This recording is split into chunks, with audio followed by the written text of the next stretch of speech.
Hello বন্ধুরা, আপনারা সবাই কেমন আছেন? আশা করি ভালো আছেন। আজকে আপনাদের সামনে এসেছি বাস্তব কিছু কথা বলতে।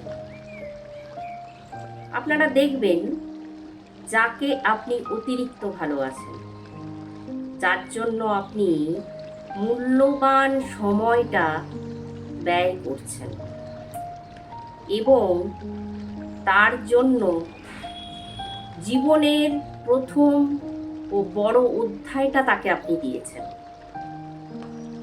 এবং পৃথিবীর সবচেয়ে বন্ধু বা বান্ধবী বলে তাকে মনে করেন। আর ঠিক এই সময়ে তারা আপনার দুর্বলতার সুযোগ খুঁজে আপনাকে আঘাত করবেই, কারণ এটাই এদের কাজ। আপনি ভাবুন তো, প্রিয়জন কখনো আপনার দুর্বলতা খোঁজে না।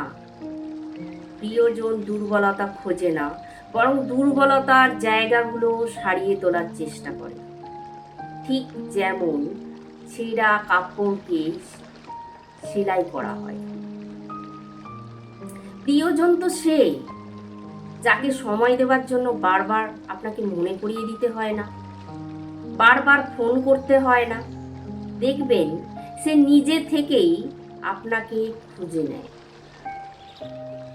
তাই সাবধান থাকুন, নিজেকে নিজের ভালো বন্ধু মনে করুন, ভালো থাকুন, প্রতিদিনটা নিজের মতো করে বাঁচুন। আর নিজের জীবনে কোনো কাজের প্রথম অধ্যায়টা নিজেকে দিয়েই শুরু করুন।